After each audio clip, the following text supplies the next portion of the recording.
Pernah kepikiran nggak sih soal paradoks yang satu ini? Bagian tubuh kita yang paling kecil, yaitu lidah, ternyata bisa punya dampak yang paling besar dalam hidup kita. Oke, yuk kita bahas lebih dalam. Nah, sumber pembahasan kita hari ini itu intinya di sini.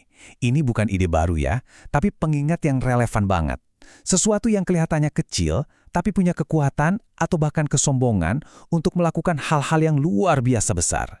Ini dia nih pertanyaan utamanya yang mau kita gali sama-sama. Gimana ceritanya organ kecil yang letaknya di dalam mulut kita ini justru bisa megang kendali atas hubungan kita, karir kita, bahkan masa depan kita? Coba kita lihat metafora pertama yang disajikan. Oke, metafora yang pertama ini, jujur aja, kuat banget dan agak ngeri ya. Lidah di sini digambarkan bukan sekedar alat, tapi sebagai sebuah kekuatan. Dan kekuatan ini punya potensi untuk merusak. Coba deh bayangin, cuma satu percikan kecil. Seringkali, ini tuh datang dari kata-kata yang kita ucapkan tanpa mikir, komentarnya letuk yang kita anggap sepele. Tapi, naskah ini ngingetin kita soal bahaya dari kecerobohan sekecil itu. Dan disinilah dampak besarnya kelihatan. Percikan kecil itu ternyata nggak berhenti di situ aja. Dia bisa menyebar, membesar, dan melahap semua yang ada di jalurnya, sampai yang tersisa cuma kehancuran.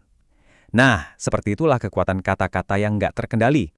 Dan kerusakannya ini bukan main-main loh. Ini bukan cuma soal perasaan sakit hati. Kita bicara soal konflik yang meledak, reputasi orang yang hancur, dan hubungan yang putus bisa jadi untuk selamanya. Semua hanya karena beberapa kata yang salah diucapkan. Jadi, poin pentingnya adalah ini.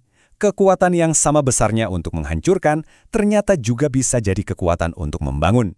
Ini seperti pedang bermata dua kan? Lidah itu pada dasarnya netral, bukan sesuatu yang jahat. Pilihannya ada di tangan kita. Sekarang, yuk kita balik koinnya. Kita lihat sisi yang satunya.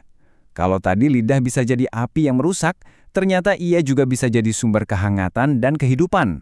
Nah, di sini potensi positifnya kelihatan jelas banget. Kata-kata yang tepat di waktu yang tepat itu bisa jadi penyelamat. Sebuah pujian, kata-kata semangat, atau ungkapan simpati itu punya kekuatan untuk mengubah hari seseorang, bahkan mungkin hidup seseorang. Oke, kita masuk ke metafora kedua dari sumber kita. Metafora ini mengubah cara kita memandang lidah, bukan lagi sekedar kekuatan yang bisa merusak atau membangun, tapi sebagai sebuah alat navigasi. Analogi ini keren banget sih. Bayangin sebuah kapal super besar di tengah lautan. Nasib kapal itu nggak ditentukan oleh ukurannya, tapi oleh kemudi kecil yang ada di belakang. Nah, hidup kita juga begitu. Kata-kata yang kita pilih setiap hari, pelan tapi pasti, itu yang mengarahkan kita ke tujuan tertentu. Nah, ini waktunya kita refleksi sejenak. Kalau kita lihat lagi pola bicara kita selama ini, kapal hidup kita ini lagi berlayar ke pelabuhan mana ya? Ke arah kedamaian atau justru ke arah konflik? Ini membawa kita ke satu kesimpulan yang nggak bisa dihindari. Kalau kata-kata kita itu adalah kemudi, berarti kitalah kaptennya. Kita nggak bisa menyalahkan ombak atau angin, kendalinya ada di tangan kita. Sumber ini ngasih kita 3 langkah praktis. Kelihatannya sederhana, tapi prakteknya nggak mudah. Pertama, jeda. Tarik nafas dulu sebelum respons. Kedua, pakai kebijaksanaan. Pikirkan dampaknya.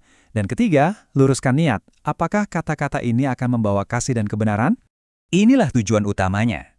Bukan lagi sekedar untuk menghindari kerusakan, tapi untuk secara aktif jadi sumber kebaikan. Setiap obrolan jadi kesempatan untuk membangun orang lain, untuk memberi kehidupan. Dan kita tutup dengan pertanyaan ini. Ini bukan pertanyaan teori ya, tapi pilihan nyata yang kita hadapi setiap kali kita berinteraksi. Pilihannya ada di tangan kita, tepatnya di ujung lidah kita. Jadi, api atau berkat? Keputusan ada di tangan Anda.